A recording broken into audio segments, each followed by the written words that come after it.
Good morning সবাইকে। আমার channel টুকটাকে তোমাদের আবার একবার স্বাগত জানাই। তো আজকে আমি সকাল সকাল উঠে ছাদে চলে গেছি।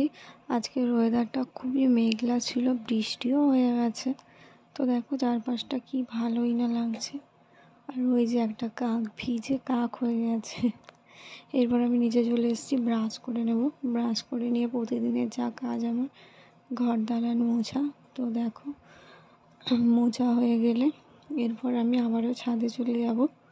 ছাদের এবার কাজ আমার ভালো করে স্নান করে পুজো দেওয়া, যেটা সবার আগে।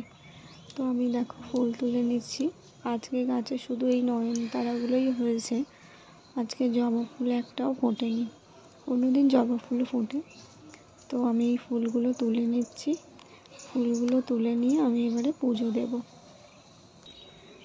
এখানে জবা গাছের কুড়িটা হয়েছে, ফুটবে হয়তো 2 দিনের মধ্যেই ফুটবে। আর এগুলো সব রজনীগন্ধার গাছ। এখানে একটা আছে জবা গাছ আর একটা থোকা টগরের গাছ। এই দেখো এটা আমার ঠাকুর ঘর।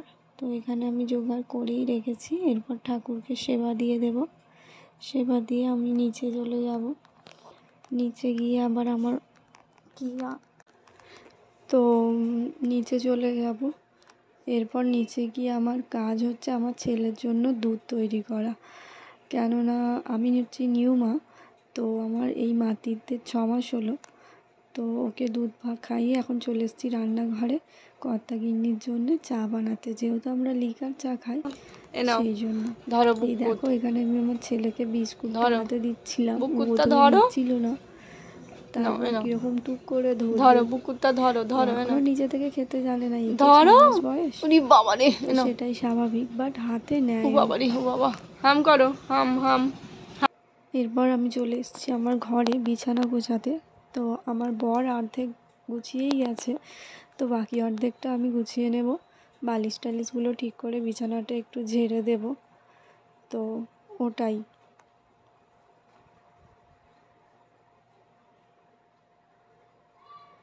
তো দেখো কত তাড়াতাড়ি গুছানো হয়ে গেল, তাই না? তো এরপর আমি বোতলে জল ভরে নেব, কেননা ওটাও একটা বড় কাজ। সবার ঘরে বোতলে জল ভরে রাখা, যাতে তেষ্টার সময় তাড়াতাড়ি করে খেতে পারি আর কি। তো তারপর দেখো বোতলে আমার জল ভরা হয়ে গেছে। বোতলটা আমি রেখেও দেবো, ঘরে রেখে দিয়ে আসবো। এই যে রেখে দিলাম। এরপর আমি আমার ছেলের কাছে আবার যাব, কেননা ও সকালে যে রাতে যে ড্রেসটা পরে ঘুমোয় আমি ওটা চেঞ্জ করিয়ে দিই। তো ওটাই আমি এখন জামাটা চেঞ্জ করিয়ে দিচ্ছি। তো দেখো আমার হাতটা ধরছে, এই যে ওকে ড্রেসটা চেঞ্জ করিয়ে অন্য একটা ড্রেস পরিয়ে দেব। এই যে ঝটপট হয়ে গেল। তো এরপর আছে আবার ওর সঙ্গেই সময় কাটানো বেশিরভাগটা। আমার শাশুড়ি মা উনি রান্না করেন, তো আমি অনেকটা সময় ওর সঙ্গেই কাটাই, যেহেতু এখন খুব ছোট। তো এটা হচ্ছে সকালবেলা। এরপর তোমাদের সঙ্গে দুপুরে দেখা হচ্ছে, চলো। তো আমার ছেলের খাবার এই যে, ওকে একটু একটু করে ভাত, পেঁপে, কলা এগুলো দেওয়ার চেষ্টা করি। তো ওকে খাওয়ানো মানে তো এক যুদ্ধ। তো 1 ঘন্টা ধরে চলে সেই যুদ্ধ। চলো ওকে খাইয়ে নিই, ও খেয়ে নিক। এরপর আমার আরও কাজ আছে, তো একে একে সেগুলো আমায় সারতে হবে।